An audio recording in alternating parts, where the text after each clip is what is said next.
નમસ્કાર, તિલોક સત્તા શોમાં આપનું સ્વાગત છે। શું તમારી પાસે રાશન કાર્ડ છે? જો હા, તો શું તમે ક્યારેય તેને ચેક કર્યું છે કે તે સાયલેન્ટ તો નથી થઈ ગયું ને? હવે તમને આશ્ચર્યમાં એ જ વિચાર આવતો હશે કે રાશન કાર્ડ કેવી રીતે સાયલેન્ટ થાય? તો આજે અમે તમને આના વિશે જ મહત્વની જાણકારી આપવા જઈ રહ્યા છે।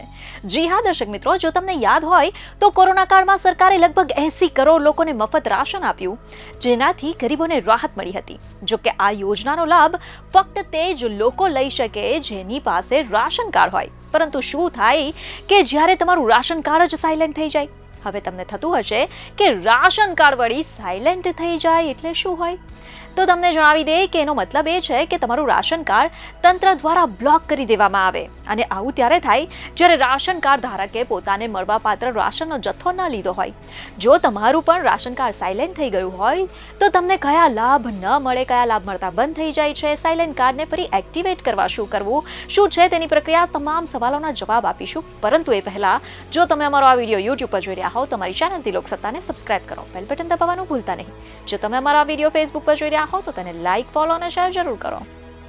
દર્શક મિત્રો, તમને જણાવી દે કે રાજ્ય સરકાર દ્વારા નેશનલ ફૂડ સિક્યોરિટી એક્ટ હેઠળ આવતા રાશન કાર્ડ ધારકોને સમયાંતરે અનાજ સહિતની ચીજ વસ્તુઓ આપવામાં આવતી હોય છે।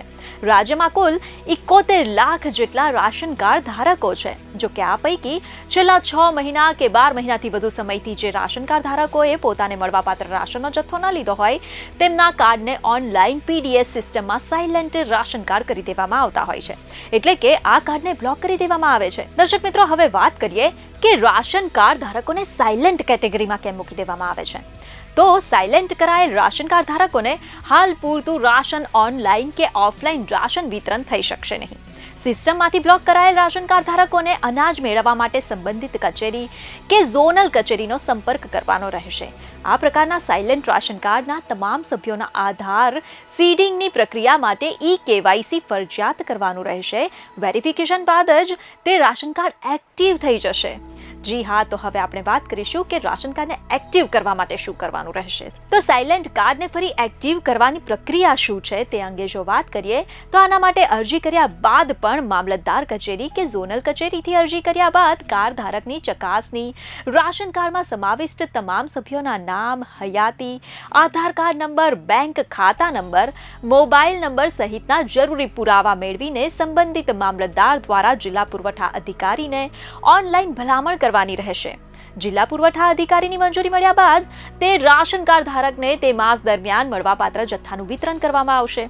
તમને જણાવી દે કે રાષ્ટ્રીય અન્ન સલામતી કાયદા 2013 હેઠળ ગાંધીનગર જિલ્લાના 8000 થી વધુ એટલે કે 8027 રાશન કાર્ડને તંત્ર દ્વારા સાયલેન્ટ કેટેગરીમાં મૂકી દેવામાં આવ્યા છે, એટલે કે આવા રાશન કાર્ડ ધારકોને હાલ પૂરતા તંત્ર દ્વારા બ્લોક કરી દેવાયા છે। છેલ્લા 6 મહિના કે 1 વર્ષથી કોઈ પણ પ્રકારે રાશન નહીં લેનાર રેશન કાર્ડ ધારકોને આ કેટેગરીમાં મૂકવામાં આવ્યા છે, જેઓએ હવે 31 ઓગસ્ટ સુધીમાં રાશન કાર્ડ ફરી એક્ટિવ કરાવવા માટે મામલતદાર કે ઝોનલ કચેરી ખાતે સંપર્ક કરવાનો રહેશે।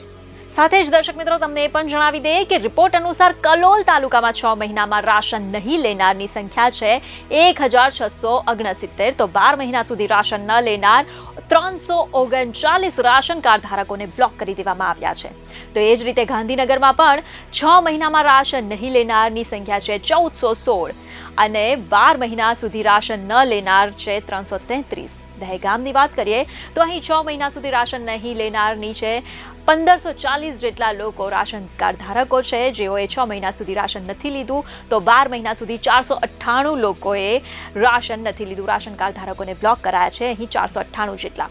ગાંધીનગર ઝોનલમાં 356 લોકો જે છે તેમના રાશન કાર્ડ ધારકો છે તેઓને બ્લોક કરી દેવામાં આવ્યા છે, જેમને 6 મહિના સુધી રાશન નથી લીધું।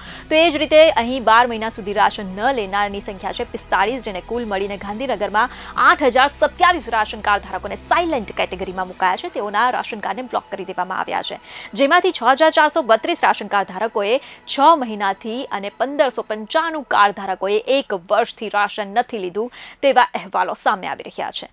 બીજાને ખબરો સાથે ફરી મળીશું। ધન્યવાદ। તમે અમારા આ વિડીયોને જો YouTube પર જોઈ રહ્યા હોવ તો તરત જ અમારી YouTube ચેનલને સબસ્ક્રાઇબ કરો અને નવા વિડીયોના અપડેશન માટે બેલ આઇકન દબાવવાનું ભૂલશો નહીં।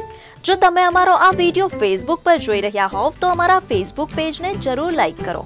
વધુ અપડેટ માટે લોકસત્તાની વેબસાઇટને વિઝિટ કરવાનું ભૂલશો નહીં।